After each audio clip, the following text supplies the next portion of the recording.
بسم اللہ الرحمن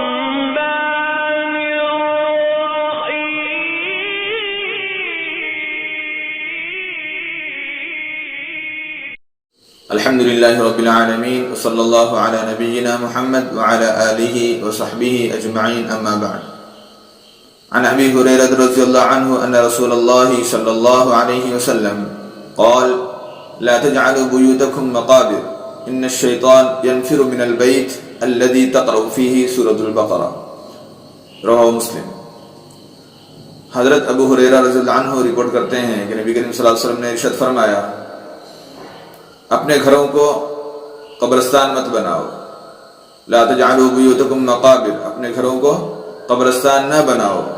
ان الشیطان ینفر من البیت، بے شک شیطان جو ہے اس گھر سے بھاگ جاتا ہے، الذی تقرأ فیہ سورۃ البقرہ، جس کے اندر سورہ بقرہ کی تلاوت کی جاتی ہو، جس کے اندر قرآن پڑھا جاتا ہو۔ جس گھر میں قرآن کی تلاوت ہوتی ہو اس گھر سے شیطان بھاگ جاتا ہے۔ سورۃ البقرہ سے مراد ہے سورۃ البقرہ صرف پڑھنا نہیں ہے، قرآن کی تلاوت کرنا ہے۔ مسلم کی حدیث ہے۔ یہاں پہ نبی کریم صلی اللہ علیہ وسلم یہ بتلانا مقصود ہے، نبی کریم صلی اللہ علیہ وسلم کا یہ بتلانا مقصود ہے کہ قرآن گھر کے اندر جو ہے قرآن کی تلاوت ہونی چاہیے۔ یہ ایک فضیلت ہے، سورۃ البقرہ کی الگ سے فضیلت ہے، اور اسی طرح اس حدیث سے یہ بھی معلوم ہوتا ہے کہ گھر کے اندر جو ہے ہر دن قرآن کی تلاوت ہونی ضروری ہے۔ بغیر گھر کے اندر قرآن تلاوت کے جو ہے گھر کے اندر برکتیں نہیں ہوں گی، گھر کے اندر شیطان کا حملہ ہوگا یا شیطان کے کچھ آثار ہوں گے۔ اسی طرح حدیث سے بتایا کہ اس گھر سے شیطان بھاگ جاتا ہے، یا اس گھر کے اندر شیطان کے اثرات نہیں ہوتے جس گھر میں جو ہے قرآن کی تلاوت ہوتی ہو۔ اب اس بات سے صاف پتہ چلتا ہے کہ قرآن کیوں اللہ نے دیا ہوا ہے۔ کیا قرآن کو گھر کے اندر سجا کے رکھنے کے لیے دیا ہوا ہے؟ کیا قرآن کو طاقوں میں سجانے کے لیے دیا گیا ہے؟ کیا قرآن کو صرف میتوں پر پڑھنے کے لیے دیا گیا ہے؟ نہیں۔ اس بات پر غور کرنا چاہیے کہ قرآن جو ہے ہر دن تلاوت کرنی ہے، قرآن کی ہر دن تلاوت کرنی ہوگی۔ اس گھر میں جو ہے اس گھر میں شیطان داخل نہیں ہوگا جس گھر میں قرآن کی تلاوت ہوتی ہو۔ نبی کریم صلی اللہ علیہ وسلم نے فرمایا کہ اس گھر سے شیطان بھاگ جاتا ہے، اس گھر سے شیطان بھاگ جائے گا جس کے اندر سورہ بقرہ کی تلاوت ہوتی ہو۔ مطلب یہ ہے کہ قرآن کی تلاوت آپ گھر کے اندر کریں گے تو اس گھر میں شیطان کا اثر نہیں ہوگا، شیطان اس گھر میں داخل نہیں ہوگا، وہ گھر جو ہے شیطان کے حملوں سے محفوظ رہے گا۔ اس گھر میں اللہ کی برکتیں ہوں گی، رحمتیں نازل ہوں گی۔ یہ بہت بڑا انعام ہے اللہ کی طرف سے۔ اور اس حدیث کے پہلے سینٹنس میں بتایا، لا تجعلوا بیوتکم مقابر، اپنے گھروں کو قبرستان نہ بناؤ، اپنے گھروں کو قبر والی جگہ نہ بناؤ۔ اس سے کیا مراد ہے کہ اس حدیث سے علماء فرماتے ہیں کہ قبرستان کے اندر جو ہے قرآن نہیں پڑھنا ہے، جہاں قبریں ہوتی ہوں وہاں ان کو قرآن نہیں سنانا ہے، بلکہ قرآن جو ہے گھروں کے اندر پڑھنا ہے۔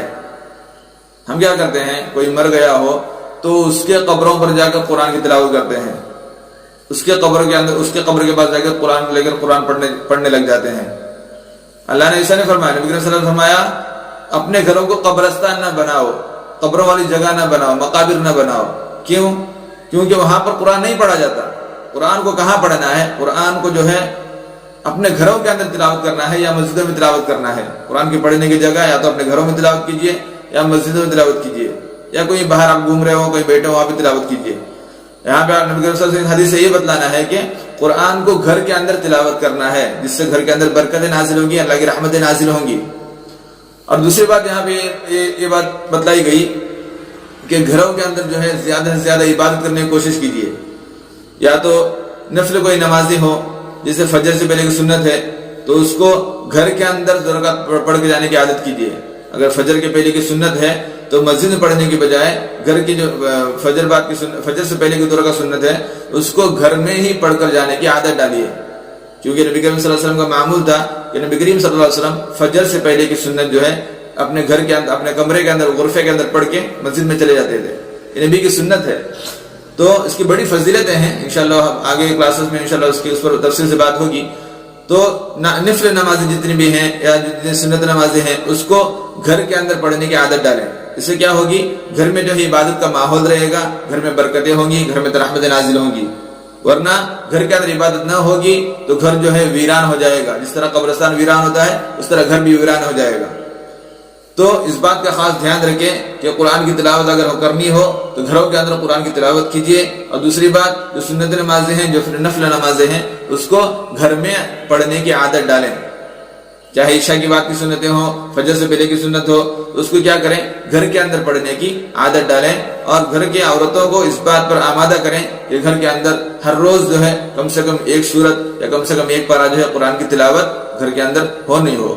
تو اس کی اگر عورتوں کو اس پر آمادہ کریں، اس پر عادت ڈالنے کو کہیں، ان کو پڑھنے کو کہیں کہ قرآن کی تلاوت جو ہے گھر کے اندر ہو، ورنہ گھر کے اندر شیطان کے آثار ہوں گے، گھر کے اندر شیطان کا حملہ ہوگا، گھر کے اندر برکت نہیں ہوں گی، گھر کے اندر رحمت نازل نہیں ہوں گی۔